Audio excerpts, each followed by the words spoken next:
Okay. All right. So let's just do the respective plug before we get into it. The name of the breakout room is community governance, and we're going to talk about social governance. And this is brought to you by ODIN. And what is ODIN? ODIN is the Open Decentralized Innovation Network. And I'm probably going to butcher a little bit this pitch, so please feel free to jump in, anyone. I really cut this short, but our vision is basically to help innovation networks and their members flourish. And the last time we talked about this, because it's a difficult thing to explain what an open decentralized innovation network is, but we figure ODIN is like a dojo. You come here, you come to ODIN. We do study groups on Tuesdays at 2100 UTC, and we have once a month, the first Thursday of every month. So tomorrow we have an open community meeting where everyone can join. Basically, what we're doing is learning about social governance, learning and practicing social governance. And by social governance, we mainly mean Sociocracy 3.0, which is a method of social governance. This means it's participative, it's open, it's collaborative, it's not non-hierarchical. It's very much different from the ways that we are traditionally accustomed to organizing, hierarchies, ways of organizing, all these things. So it's based on certain principles. It has certain patterns that facilitate community governance, which is why we're talking about that today. So there are three basic initiatives that we have for Fund 12, ergo plug. One is a mentor network. So you see here the very wise sensei, because we are cultivating capacity within ODIN, and we want to make that available to other organizations, startups, fledgling organizations that I think in Cardano mostly are horizontal type organizations that might need help organizing, making sure that governance to establish some sort of governance that is not hierarchical, that is not traditional. Our mentors want to help those organizations succeed. So that's one of the proposals. The other one is the study group. Like I said, every Tuesday at 2100 UTC, we get together and we talk about S3 patterns and practices with the aim of just learning, getting better, just like you would do going to karate class, taekwondo, jujitsu, whatever you do. You would go and you would learn. Even if you are a black belt, you get a second degree black belt, you're always learning, you're always practicing to get better. So we get together and we present topics to each other to try to get feedback, to try to learn as well as teach each other. And the third one is DMU, Community Governance by ODIN. This is an initiative to sort of practice what we preach. A little bit like the DEMU, like the Mentors Network. We want to take a part of what DEMU is trying to do, specifically PR and marketing and the node operators. And we want to implement some sort of sociocratic governance in order to make distributed tasks and non-hierarchical organization, onboard people, train them, give them tasks to contribute, and help them come up with PR strategies, implement them, marketing strategies and communication strategies, and implement them and reward them based on certain targets that are defined beforehand. Like I said, join us on Tuesdays for our study group that's completely open. The links are, there's a link tree that I can put in the chat, and there's all the links there. If not, I can put the link to the Discord as well in just a second. And tomorrow is our community meeting. It's open. So if you're not celebrating 4th of July, come join us. We'll be there celebrating with our hot dogs and our fireworks. I think that's it for the plug. I'm gonna stop sharing right now, and I'll put some links on the chat in case you guys are interested in supporting our proposals, joining our Discord, so you can get all the info and the links to join the study group and the community meeting. And yeah, please feel free to ask any questions in the chat about that. And Nori already put it. Thank you, Nori. and the DMU whiteboard. Perfect. Thank you guys. We also have a YouTube channel in case you guys want to check out what we've been doing in the study group. Some of the sessions that we've been doing are already in the YouTube channel. We also have a Substack where we're publishing articles based on those sort of sessions. Okay. So basically, on to the topic of today, which is community governance. The phrase I'm putting on Twitter is govern or be governed. And it seems to be sort of like a underlying theme with what's happening currently. I don't know, were any of you today in MinSwap's X space? No? Okay. So Charles jumped in for a second. And he's talking about what's happening for the rest of this year in terms of governance. And it ends with the signing, I think the signing, if you look at the intersect, it's a Q1 ratifying, but it's basically people are going to come to Argentina and they need to come up with a constitution, basically. There are different methods to creating constitutions. One is a constitutional assembly, and it's a whole thing. Probably, I don't know, Felix, if that's like in France is that way. I think Germany, certainly where I come from. And the question is, we're going to have all these different representatives. It's going to be some sort of representative democracy. Some people say that the voting, the D-reps and everything, how is that going to work? How can we make sure that every voice is represented and heard when we come up with that final constitution, whatever that looks like, right? Whether that's just parameters, whether that's just 1.1 vote like it is now, how D-reps are going to end up working, and how is this whole, the constitution is that what's going to govern our little experimental society.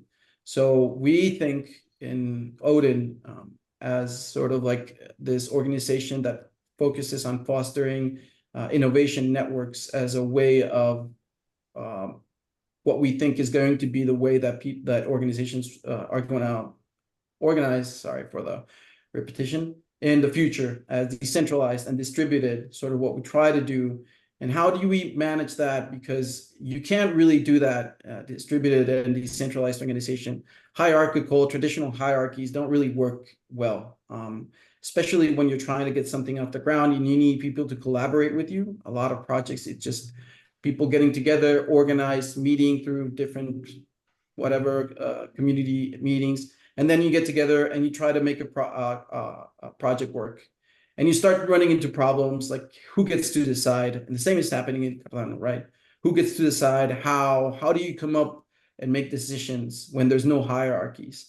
So in ODIN, we try to practice things like patterns like consent decision making. And I'll give the word to Nori and Newman, and I know Jeremy's here, and they know this in depth of how to use these patterns. How can they be? How can we think about these patterns to help us if you're going to Argentina, or if you're not?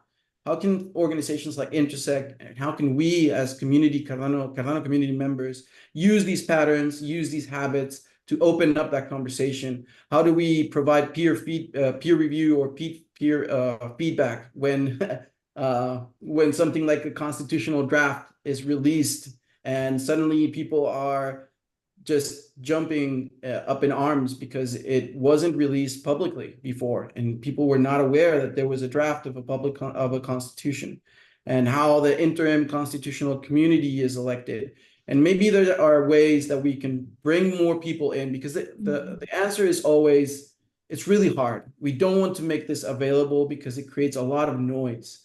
And maybe that's true, but we think that there's also ways in which we can make people take part in the conversation, and do that in a way where we can reach consensus at the end of the road in a way that's positive and constructive and collaborative, open and transparent, without the need to obstruct that work, that process of getting into a final result, right? Which is kind of, I think, the fear sometimes of involving people and giving everyone a voice is we're not going to get anywhere. We're just going to go around in circles. And sociocracy is very particular and very special in a way that it provides a path to do that, to get to results in a way that everyone feels heard everyone can participate. You might not be exactly thrilled with the decision, but you were part of it, and you agreed to it as a collective, as a collaborative or effort.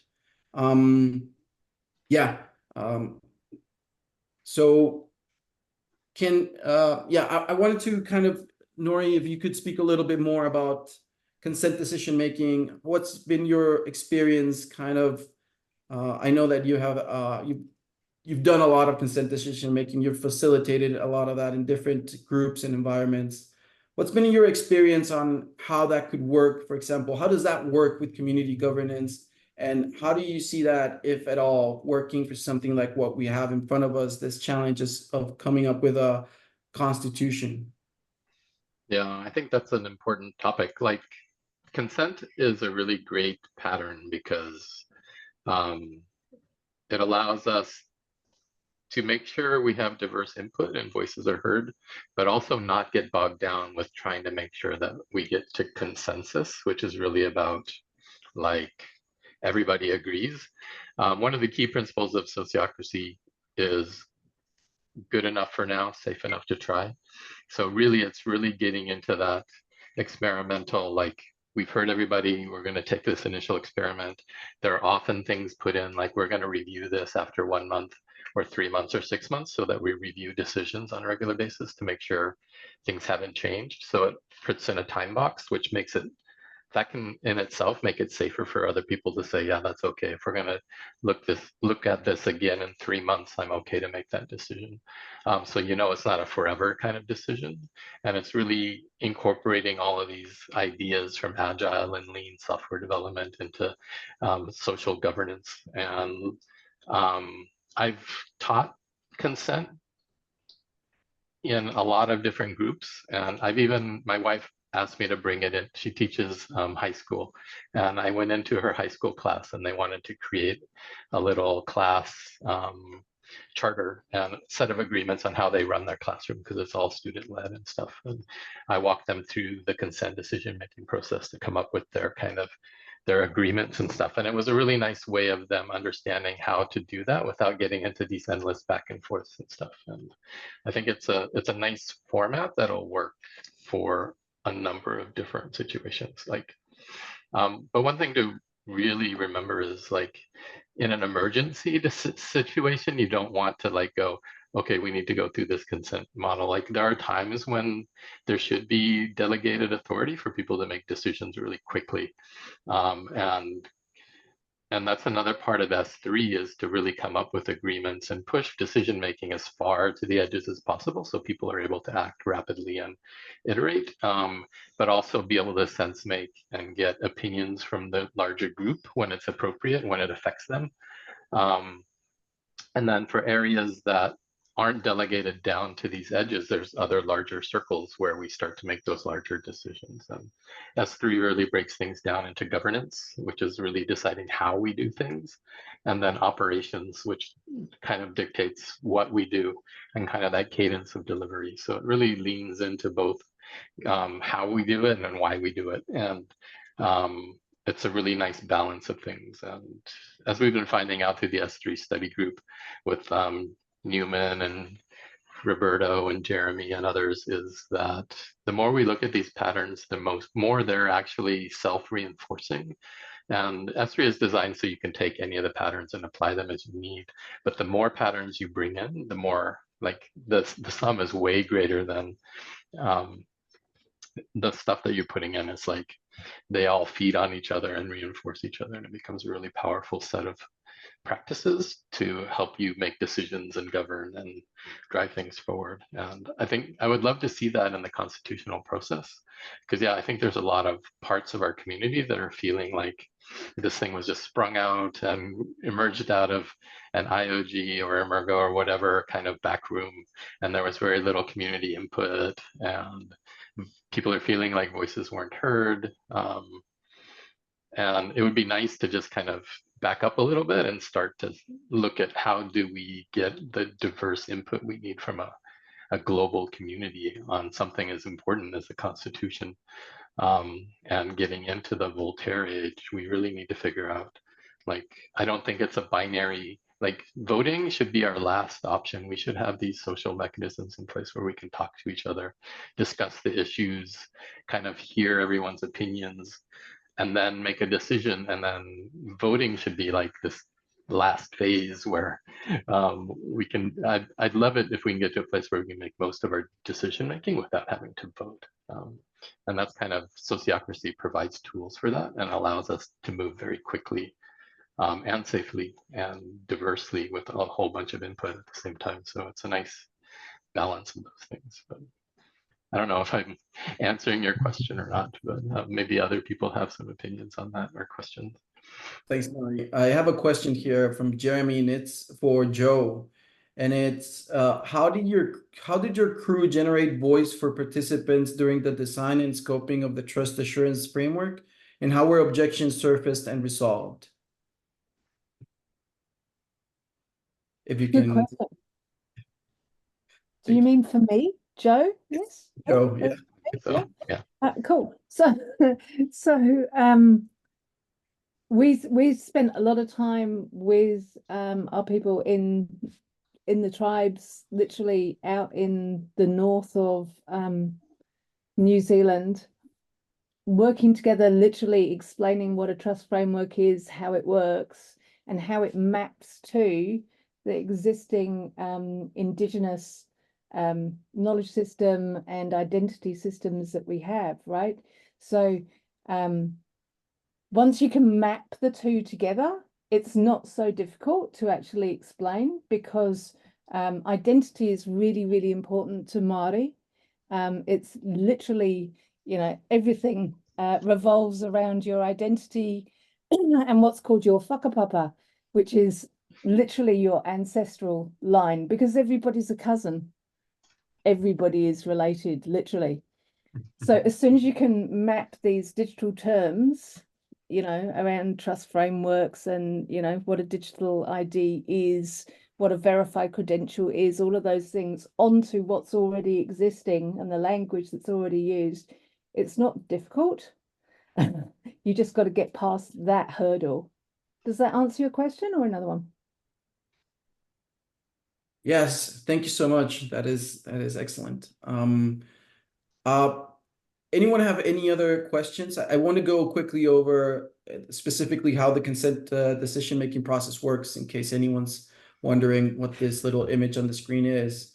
But before that, I'm wondering if anyone has any questions or has any experiences that they'd like to share where they've been in a setting.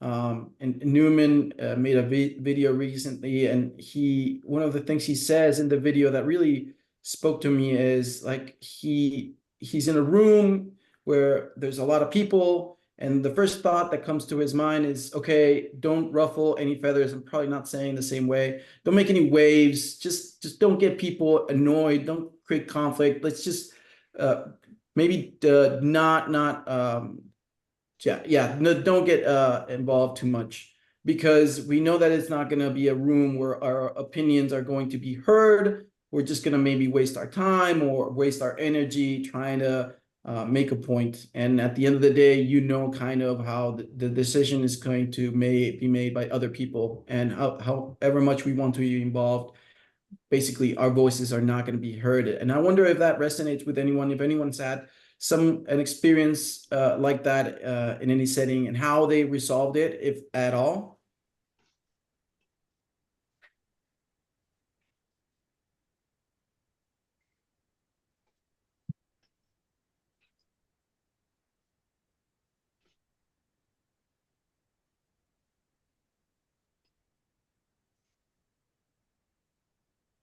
No one's worked in an office setting ever.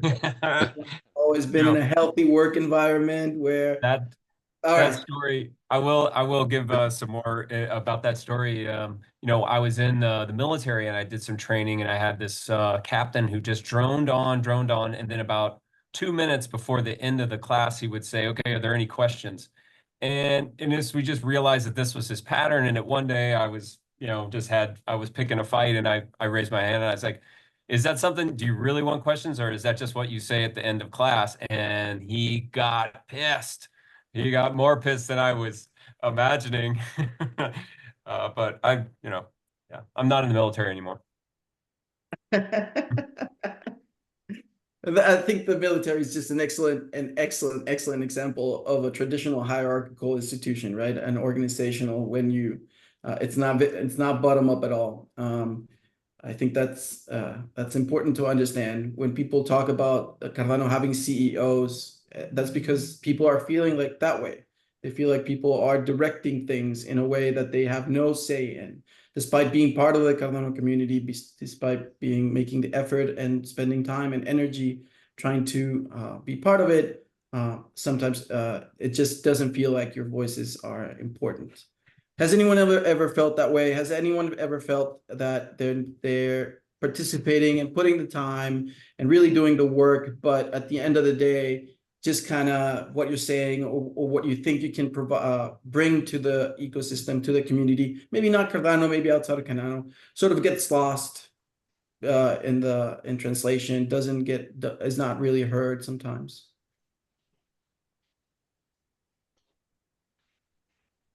Well, of course, I think that happens to everyone, I guess, at some point. I've been in the past in companies where it was kind of like that. It sometimes gives you the illusion that you have a saying, but when you see the decisions being made, you see that, yeah, it's just an illusion, it's not considered, right? But I think when that happens, probably the response for most people is just that you end up disengaging a little bit, you end up just putting yourself apart, focusing on other things, and eventually you'll probably leave that place and go to somewhere else where you feel more rewarded and you feel you're heard and you can make an impact. So yeah, so that's definitely important, even in governance, to have a way to have people being heard, and especially if they are newcomers, to feel that they, even though they can have a saying, they might need to do some work or whatever, but they can have a saying. That's important to have new ideas and to have a ever-growing community. That's awesome. Thank you. I missed the second part of Jeremy's question for Joe, which was how were objections surfaced and resolved, which is actually a very interesting part of the answer. And Joe says the tribal process is already established. The centers of authority exist and are recognized, and our wahanau are not shy. Wahano, sorry, are not shy about teaching each other, laying down. I'm not gonna. I'll say it. Okay, so our whānau, which is our family, are not shy about laying down a whero, and a whero is a challenge, right? So the trust exists in the family, or the whānau, the extended family, to be able to challenge anything anyway, right? It's a trusting environment with rituals already established, right? So if somebody lays down a whero, a challenge to something, there's already established way to handle it, and everybody knows who actually, is going to answer it effectively. So it's well known, but everybody has to practice that, like these S3 processes, right? Like if you don't all practice it and know that that's the way you resolve it, right, then things fall apart. But these traditions and processes have been in place for a very, very, very, very long time. So everybody knows. It's part of the culture. Thank you, Joe. You're welcome. Yeah, hey, can I'd love to follow up, because just what you said is very intriguing, the idea of practice. And like practicing a system, maybe something that gets out of practice, like a new generation, like passing it on to a generation.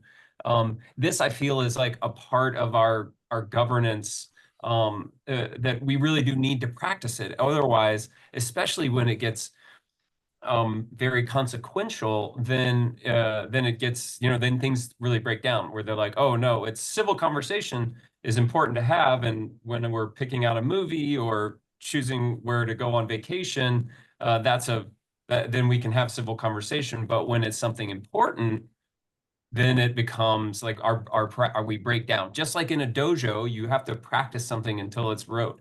Is that what you're getting at? Like, because that really is intriguing to me. that the More or less. indigenous, yeah. Yeah, more or less. In fact, the dojo is kind of like a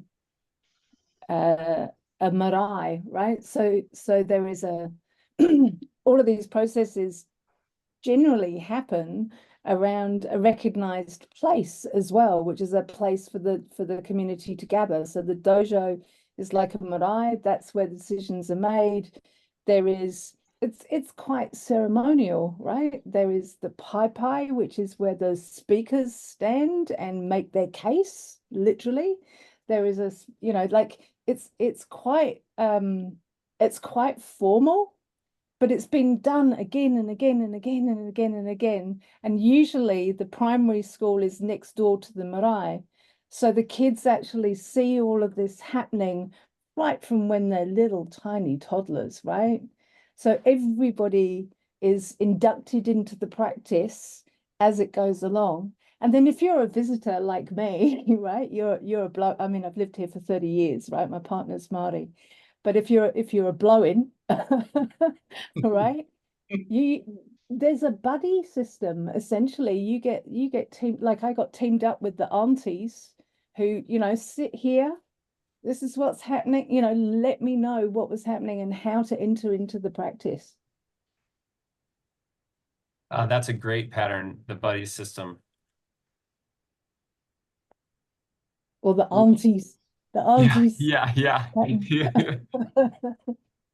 Right. it's an important, I think an important thing to recognize is that respecting agreements until they become basically part of the culture. And I'm from Guatemala. Guatemalan is, there's still a lot of Mayans, and indigenous tradition is incredibly important, despite the fact that they've tried to marginalize and just kind of annihilate their culture. They really just, they still, they keep it alive. And a lot of that is ceremonial, and it is passed down from generation to generation. So it's ingrained in how they do things. And it's, like you said, Joe, very much part of their identity, and it's important for them. It's really important, and it should be important for, I think, all of us. And something that respect agreements until they become culture. And Rafa, you talk about creating a culture of participation, right? Where people, and most organizations, you sometimes feel disengaged. And a lot of big corporations, one of the important key metrics that human resource departments try to measure is how engaged people are in work. We were talking yesterday about this pattern or structure of creating a pull system for organizational change.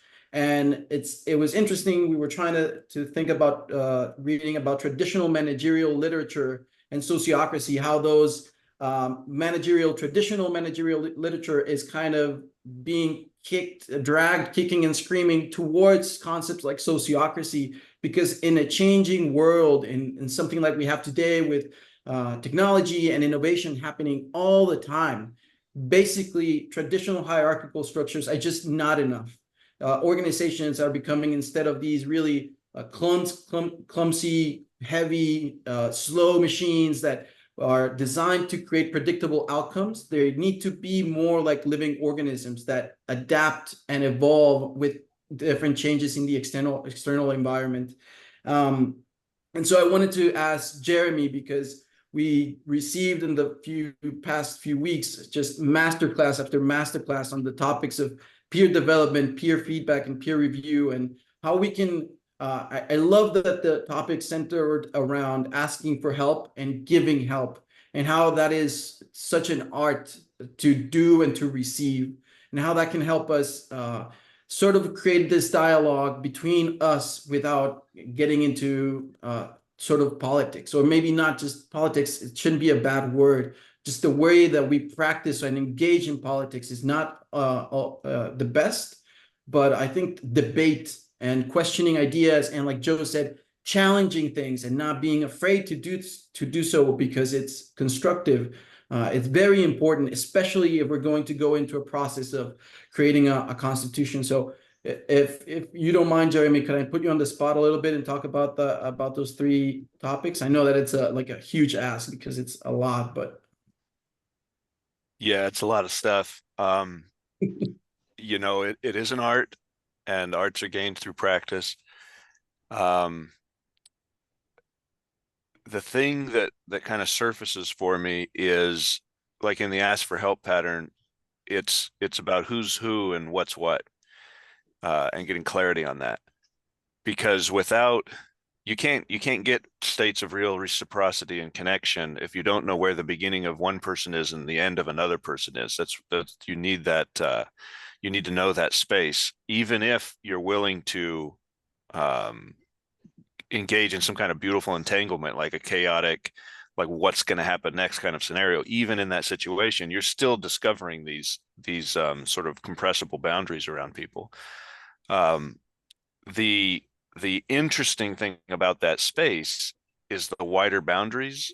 And like when Joe was talking about the proximity of the schoolhouse to the governance house, so to speak, the governance space, you start thinking about how, like, what are the qualities of our spaces that we have set up for governance? Like, we're going into this question of the Constitutional Convention, and it's being kind of laid out before us about what those spaces are going to be and what the qualities and conditions of those spaces are going to be.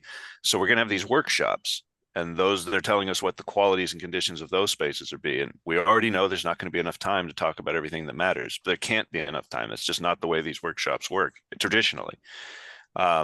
And also, we're not going to be able to bring our full selves to these workshops. We're not going to be able to define what we talk about. There's going to be a pre-made mural board. And the reasoning being, this all gets collated at a centralized location, and they can only collate certain types of information. They can only combine certain types of things.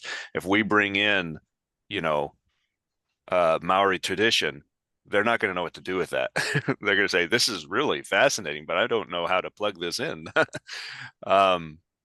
And then you start asking, okay, so if we can't get this sort of deep cultural understanding where we get transitive trust working between different workshops, like it really is about that output that comes out, which in the peer feedback pattern is something called a development plan, which we haven't covered yet, but it's the idea that you get something a little more universal out of a workshop like that you can pass on to a larger circle, or a circle that's in a different decision-making place, and that place can work on taking that information and making it kind of co-equal with information coming in from all the other workshops, and making sense of it there. I don't think they have enough time to do that kind of gathering on the first hand, and then understanding it on the second hand and saying, well, what are the underlying principles here? What is, if we put this together, how can we get a group of delegates from all these things to understand what is everything that's being held in common by these ideas, and make that the foundation for the Constitution? It's the best we can hope for, but it just brings up the idea that we need to set conditions for good governance, which includes the quality of our spaces that we govern within. And because we're such a digital platform, that means we need to have UI UX conversations. And so this becomes really interesting. It's like, how have people been doing this? Yeah. I was just thinking about what you said, Jeremy, about not having enough time to discuss everything that's important. And I wanted to a bit of a story. My background is in law, and when I was going through law school, you learn about the process of creating a constitution and everything, and you learn about the Constitution. Guatemalan Constitution has two parts. One is organic, the other is administrative. Organic part is principles, human rights, everything that you have a right to do, and sort of your obligations as a citizen, being part of a country, of a society. Administrative part is public law is based on the principle that government and government officials can only do what's stated in the law, as opposed to private citizens, which can do everything except what's prohibited by the law. It's an important difference. And the process of Guatemala has gone through several iterations of a constitution, because of revolution, because of whatever dictatorship came in and just overthrew the Constitution, and you had to draft another one. But the process of creating a Constitution within like a democratic process is you convoke a constitutional assembly, which is basically like a ad hoc Congress. You get a lot of people, they're elected representatives, they come into a room and they sit in a room and they talk for months. And there's records of the discussions that they have. And there's everything. It's not just lawyers, it's politicians. It's so every type of interest is try to be represented in the Constitution. And you're supposed to write down discussions of every different article, every article that you're going to pass, because that needs to be ratified in the final Constitution. They needs to be discussed. And there are 2 articles in the Constitution, Guatemalan Constitution, that are called cláusulas pétreas, and that it translates to petrified clauses, which means they are incredibly hard to change. Most articles, except for the organic part, rights of the private citizens, that's really hard to change, some of them. But most of them, a constitution is supposed to be a living thing. It's supposed to evolve with society as priorities change. And these 2 clauses in the administrative part are impossible. You need to get approval from 2/3 of the Congress. So it's a qualified majority just to start the process of deciding whether to change it. And these 2, one is no consecutive re-election of the president. And the other one is, and there's some prohibitions about elections of presidents, because we've had a sort of a tumultuous relationship with presidents taking power. But the other one is, if you have ever been a president, despite the fact that you've never, that you stepped down from power, you're not a president anymore, you're not a politician. After you're not a president, you have sort of like the US a little bit, but you're basically a private citizen. You can never be a president again, ever. There are principles. One of the principles that are in the organic part of the Constitution is the principle of equality. As long as you're a private citizen, you have the same rights and obligations as all of the rest. And there's this other article in the administrative part that directly contradicts that, because even though you are a private citizen as a politician, whatever you think of presidents, right? You are a private citizen. And this article is saying you can never be president again. You can never opt for that again, just because you were previously something that you are now no longer. And I thought that's super weird. How does that how do you match that? How does that make sense? Those principles, the principle of equality, is a huge thing that is recognized by the American Organization for whatever. It's an international law thing. And so I started trying to do some research on when was that discussed? I looked at the logs of when the Constitution was discussed and when those articles were approved. No one said anything, not a word. They just like, yeah, no, never reelected. And that's it. It hadn't been in any prior constitution. It's just a new thing that they come up with. And the only thing that I could find as a reasoning is this thing that happened in Mexico in like the 1800s, where this president stepped down from power and then through some sort of mayors or something, basically co-opted power again, came back. It was just, to me, that was so ridiculous. And even if that was the case, and there is this real problem in democracies like mine, Guatemala, small countries that have a lot of powerful influences around them, political power is a tricky thing. And balancing checks and balances in Congress and judicial and the executive, they can get muddy. People if they have the chance to abuse power, they're going to do it. So I can understand where this sort of fear of not allowing people to abuse power comes from. But at the very minimum, you should leave some sort of reasoning behind why you take those decisions. And so you think about these kinds of things where anything that is not discussed thoroughly and we do not consent can have really awful consequences, unintended consequences. Sorry? Might have cut out for just a second, but that's okay. And how important it is for all of us to at least be very, very aware of what is being passed, what is going to be ratified, because at the end of the day, the Constitution is a huge, it's basically the mother of all agreements. If you think about the origins of constitutional law and constitutional theory, it was a reaction to absolutism, monarchies, basically. The concentration of power in one person, which was God, this designated them. And people were suddenly, all of a sudden, was like, what? How does that even make sense? The social contract, the only reason why we allow ourselves to be subjugated to a higher agreement is because we want to live in a society. We want to do all these things that we're talking about now: collaborate, cooperate, live together without fear of getting robbed, getting murdered, harming to ourselves or the people that we care about, or our property, all these different concepts that we live with. And so it doesn't really make sense that we would just subjugate our will and our freedoms to someone that was designated by someone that we have no participation in. And that's sort of where the thinking around the 1800 and the Enlightenment, and Voltaire was a huge critic of the monarchy, right?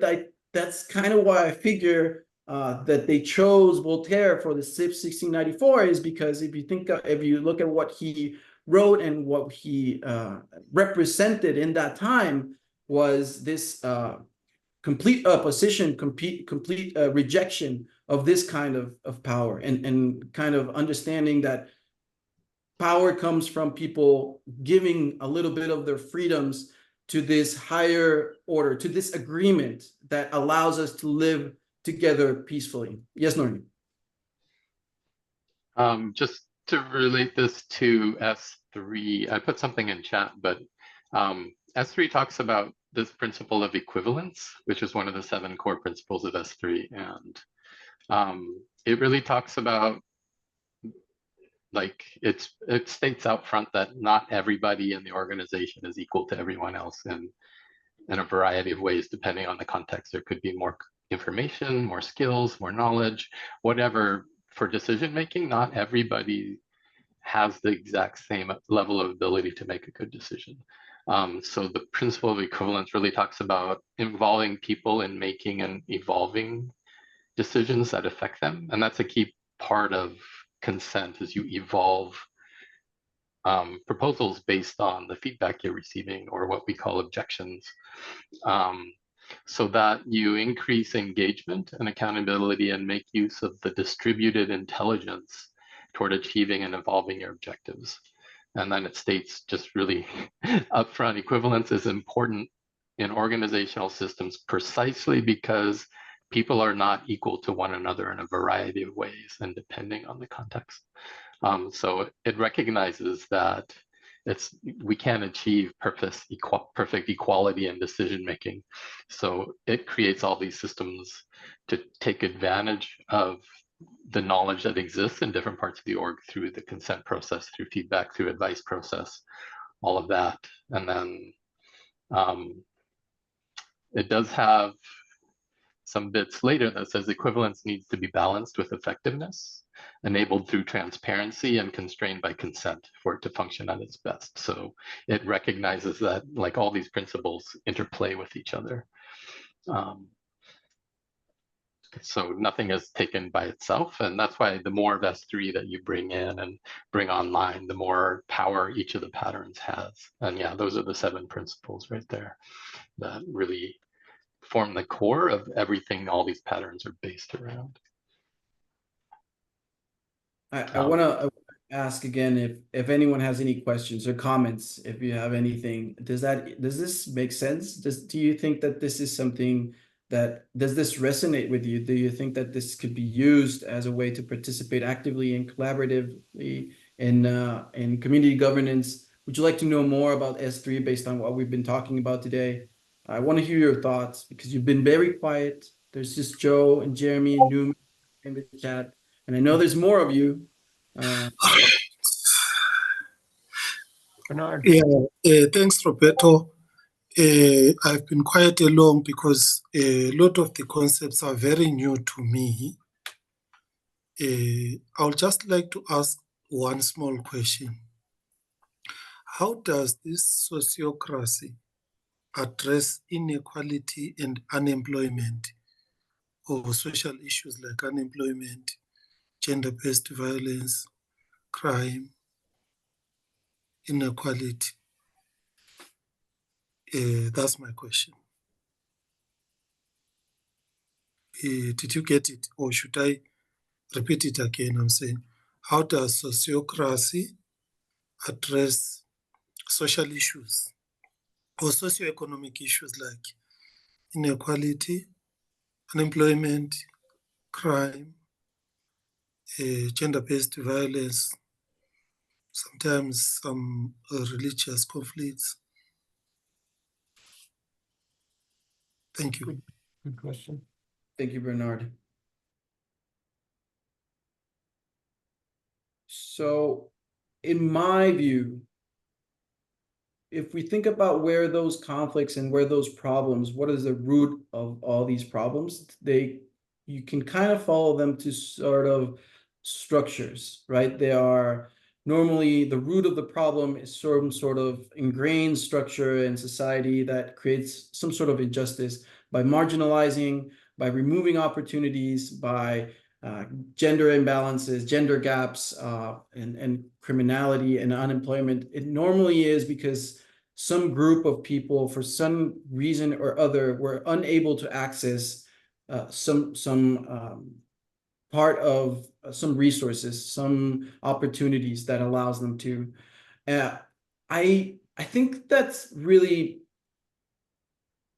in my mind, there's this really, I was listening to this podcast the other day called Philosophize This, and there's this philosopher that talks about the concept of justice and what does that mean, and he talks about utilitarianism and libertarian and the concept of Aristotelian justice, and he says that utilitarianism and libertarianism have their advantages, but they seem to break apart at certain points, and he talks about that. But he says, so what is justice, or what do we want as society? And what we want as society, he says, justice is what allows us to live better as a society. That's the only point to having any sort of system, is so we can kind of live with each other in relative peace and what's the word? Yeah, and peace and whatever. So I would say that what sociocracy allows is kind of this process where you are part of the creation of any agreement. And this is the part that I think is kind of interesting, is if you look at the sense-making and decision-making process, the consent decision-making process, it's a little bit like a trial. It works in a series of steps, and it gets a little bit recursive at a point. And it forces you to reach a consent without necessarily agreeing in the totality of what you are. And what I think this enables is this sort of bottom-up way of making decisions. So you get everyone in a room, and it's not easy. It can get frustrating. Believe me, I'm telling you by experience. But you basically, sociocracy tries to, from what I understand, is it comes up through tensions. And a tension is something that you feel personally that you don't feel is okay with how things are working at the moment. So you're saying there's inequality, there's a gender gap. So I feel a tension. That tension becomes a driver. And that driver then becomes a proposal. So you propose something that will change the way that things are. And that proposal gets presented to the group, and it goes through a consent decision-making process. And you go through this really, really careful process about making sure that, first of all, everyone understands, because a lot of the time it's just miscommunication. We are very bad at communicating with each other, I think, and misconceptions and misinformation can break down any conversation, any dialogue really quickly. And so I think sociocracy, if you're a good facilitator, which is really a talent in my view. So you present the proposal, you ask everyone if they understand the proposal as it is written, and it scopes each part of the process to a specific part of what is trying to be achieved at the moment. So the first part, you're trying to avoid certain type of questions. You do a round, and of course, this is it is limited to a certain scope of people, right? An amount of people, because you cannot. I don't know how you would do this in a massive, like you can't say at national level. This is kind of local, distributed, decentralized. You need to do this I think, right? I could be wrong. And so each person that goes around has a choice, has a chance to say, I don't know, what do you mean by this? What does this mean? And voice your concern, your doubts about how things are written, how they are presented, what they mean, because you want to understand fully what the proposal entails. And once you get through that round, then you go to another round. And the other round asks for concerns and objections. And concerns and objections have very specific meanings. And I'm aware of the time, so I don't want to take too long. But the idea with concerns and objections is that you want to get to this concept that is important in sociocracy, that is this good enough for now, safe enough to try? And I think that is a really healthy metric for reaching agreements. Is this going to cause harm? And we talked about this just a little bit while ago, is the people, what they want to avoid is just harm to themselves and to others. We are not so selfish that we don't care. We live in a society, so I'm assuming that we want to kind of get to a point. And this gets us to that, tries to get us to that point of, let's try to resolve any concerns. Let's try to see if the concerns are valid. If they're not, we can move on. And then you have these mechanisms and these instruments to kind of make sure that these fit into the process. And then you qualify objections. And objections are things that you say, yeah, this can be harmful. This can damage the organization. This can damage whatever we're trying to do. And so you pay a little bit more attention to that. And maybe that results in what is called an amendment. So what you do is, okay, this is actually something harmful. So how do we change this proposal so that it's no longer harmful? So we get back to the point of good enough for now, safe enough to try. I don't think we're not perfect. I don't think, like we talked about at the beginning, even organizational managerial literature is going to the point where we need to be constantly adapting. Values change, culture changes, little by little, traditions change, and the world changes around us. External environments have a tremendous impact on what we do and how we act, and et cetera, et cetera. So we need to be aware that we need to be constantly adapting, or at least open and flexible to these changes. I think what happens sometimes, at least in my experience, is that systems become very rigid and unflexible for whatever reason, because people are afraid to let go of certain control systems. And so you give space for these things that happen that become then systemic injustices, like unemployment, or a gender imbalance in whatever, or lack of education and lack of access to resources, is because there are no discussions, or you are deliberately keeping people away from the discussion and not having a part in that. That's just one really small part of this, right? This is just the consent decision-making process, which is just, to me, is a way, if we talk about specifically about a constitution, which is the regulatory framework that at the end of the day might be the root of some of these problems, is some way of getting to, okay, this is Article 1, this talks about this, and you saying, wait, what's this word here? What exactly does that word mean? Because words are important. They have meanings, and they have repercussions.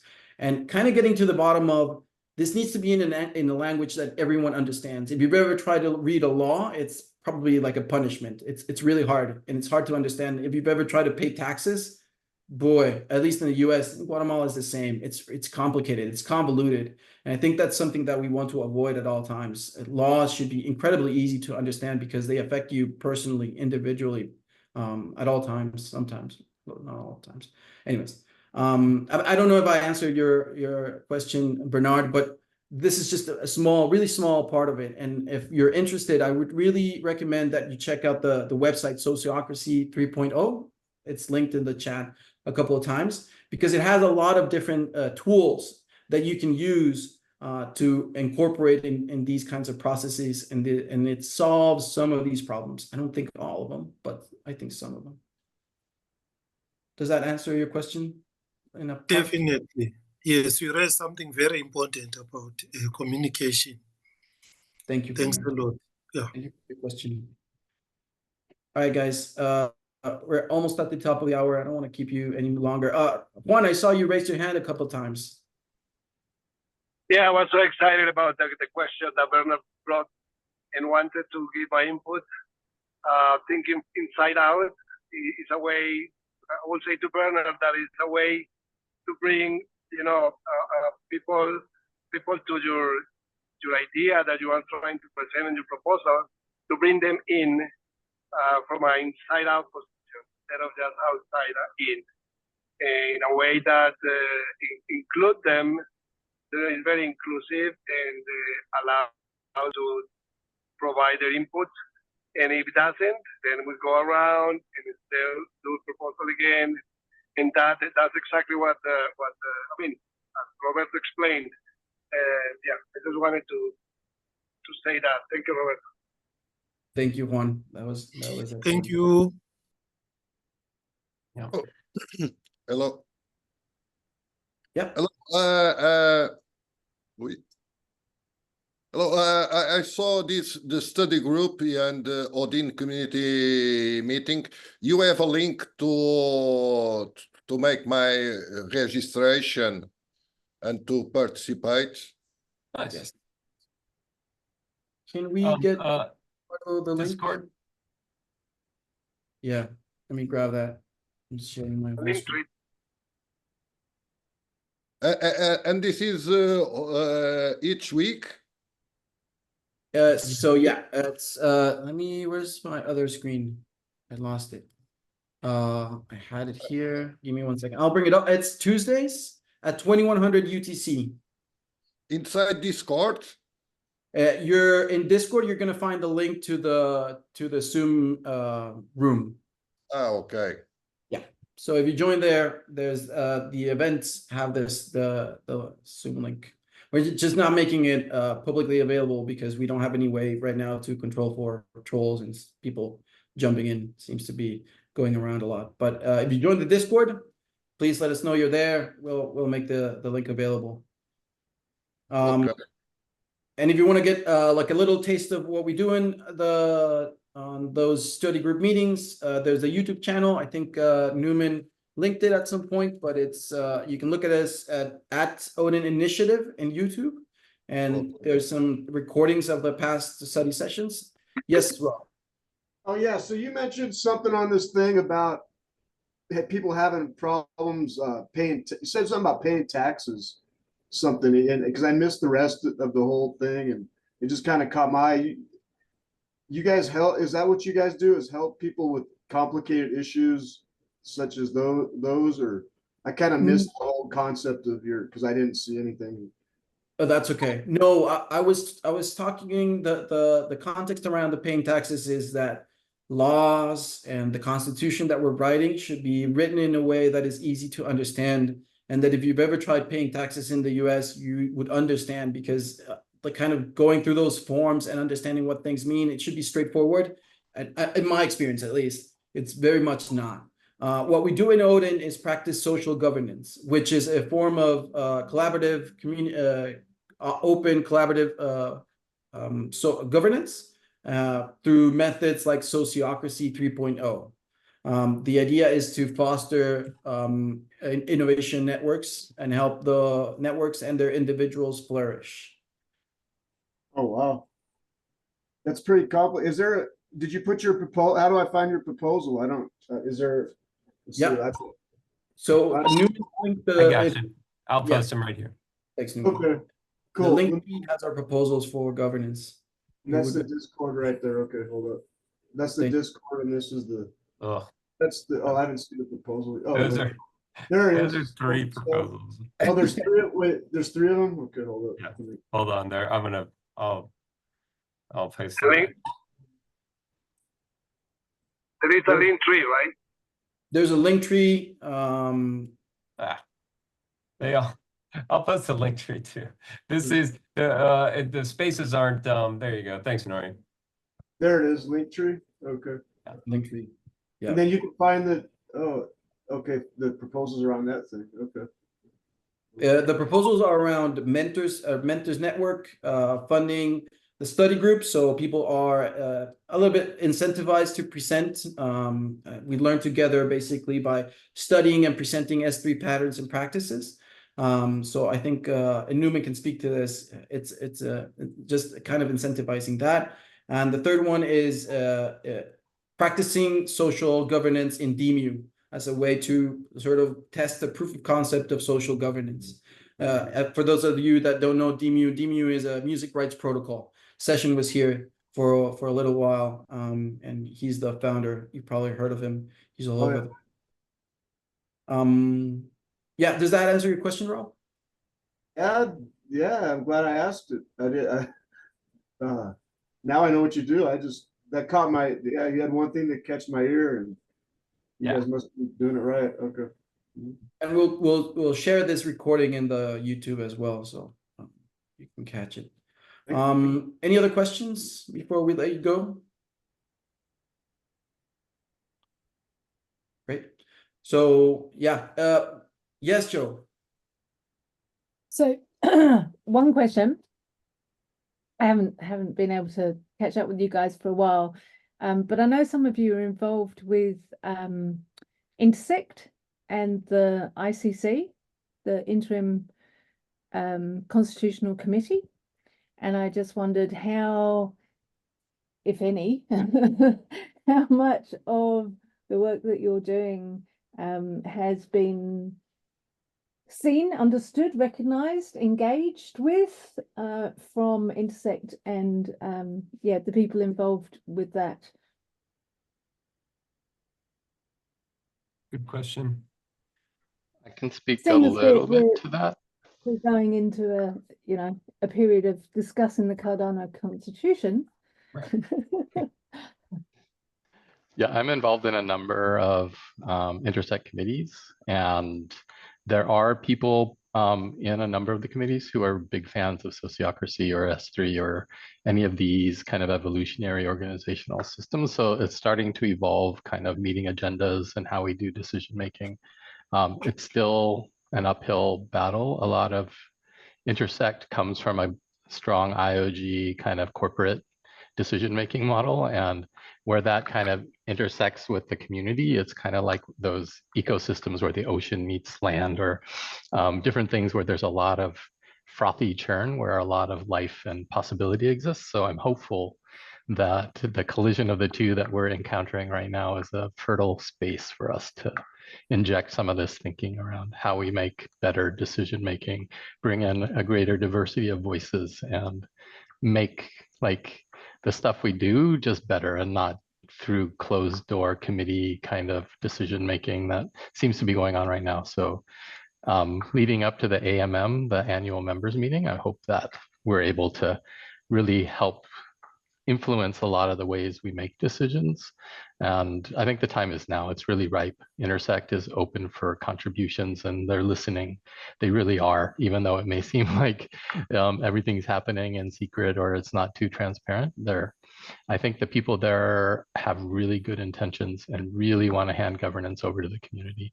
So it's really up to us to stand up and make our voices really loud.